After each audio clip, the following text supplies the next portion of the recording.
Welcome. In this video, I'm going to tell you a horror story. I hope you enjoy it. Horror story name: Dream Girl. Eliska looked at the large crumbling mansion that lay across the fields from her little house. It had been empty for as long as she could remember. Every day, she gazed at it from her bedroom window and imagined what it would be like to live there. Eliska and her brother Chris lived with their parents in a small dilapidated house. Her family was poor, and they couldn't afford to make the necessary repairs. Eliska was always too embarrassed to invite any of her friends over after school. One night, Eliska had a very strange dream about the old mansion. She dreamed that a beautiful young girl lived in the mansion, and she invited Eliska to come inside. In the dream, the mansion was filled with ornate furnishings, and the walls were lined with expensive paintings. She dreamed that the girl showed her a room that was filled with beautiful jewelry. The next morning, when she awoke, Eliska looked out the window and noticed something different about the mansion.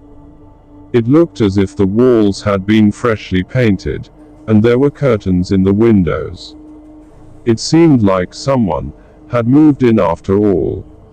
At breakfast that morning, she told Chris about her strange dream. Chris replied her, "That's funny. I had almost the exact same dream." Eliska said, with puzzled, "That's weird."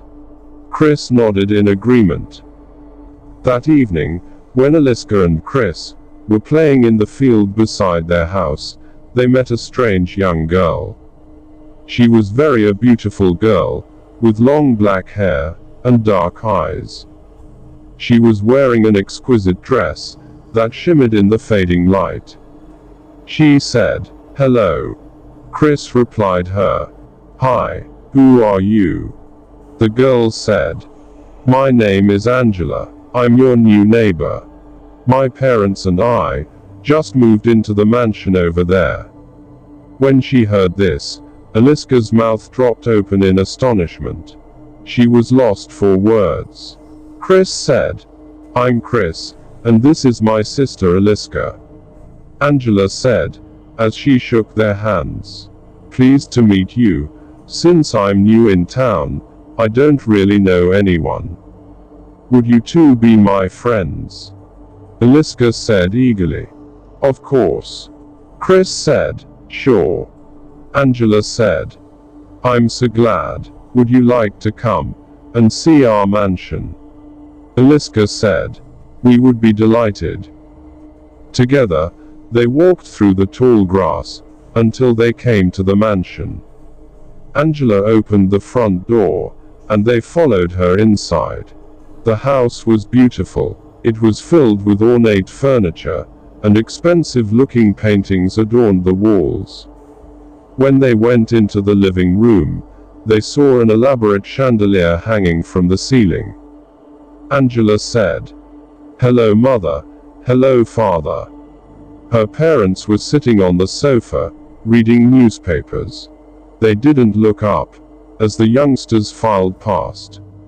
Angela said, "Come with me, Eliska. I want to show you my playroom. I think you'll like it."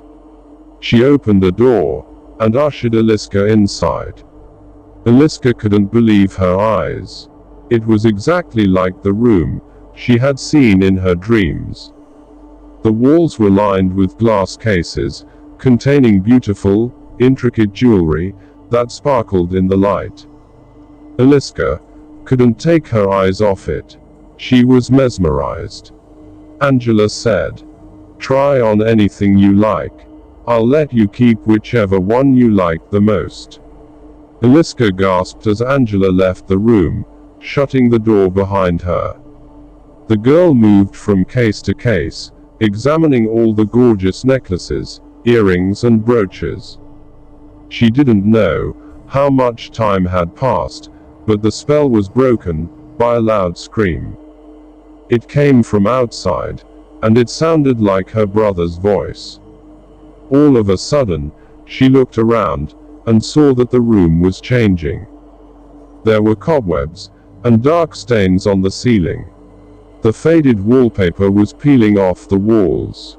The lush carpet was gone, and the floorboards were covered in damp and mold. The wooden door was rotten, and the hinges were rusty. Eliska grabbed the handle, and pulled with all her might. She pulled so hard, that the door came off its hinges, and fell to the ground with a crash. When she went into the living room, she was shocked to see everything covered in dust. The plaster was falling off the walls. Sitting on the couch, where Angela's parents had been just moments before, were two mummified corpses. Their flesh was rotting off, exposing the bone underneath, and their faces were twisted in a silent, eternal scream. Rats scurried furtively back and forth across the bare floor, which was strewn with trash. In the middle of the room, where there had once been a coffee table, there was a large, dusty coffin, and its lid was hanging open. She cried, as she frantically looked around the room. "Chris, where are you?" Just then, her brother came staggering down the stairs. He was clutching his neck, and blood was pouring down the front of his shirt. He opened his mouth to speak, but all that came out was a gurgling sound. His throat had been slashed open. Angela appeared on the stairs behind him. She looked much taller, and her face was deathly pale. Her cheeks were sunk, and her skin was lined and wrinkled. Eliska's heart sank, and she felt as if she was going to faint. Angela's mouth opened wide, revealing sharp-pointed teeth, tipped with blood. She lunged at Chris, biting into his throat, and ripping out a chunk of flesh. Eliska let out a terrified shriek, and ran to the front door. She was dizzy with fear, but she managed to pull it open, and when she got outside, she ran as fast as she could. Tears were streaming down her cheeks, and she couldn't stop screaming. She ran and ran across the field, wading through the tall grass. Her heart beating fast, and her hair standing on end. Eventually, she reached the safety of her own house. She rushed inside, and slammed the door behind her. Then, in confusion, she looked around. She saw the dust, the cobwebs, the rats, the open coffin, and the dead body of her brother, lying in a pool of blood on the floor. To her utter horror, she was back inside Angela's house.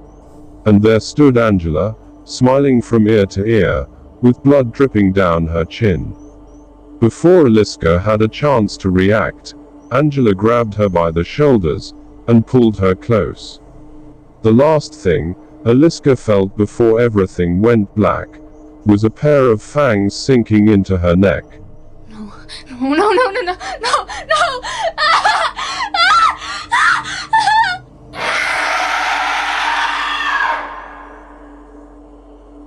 Thank you for watching. I hope you liked this horror story. See you in a new horror stories.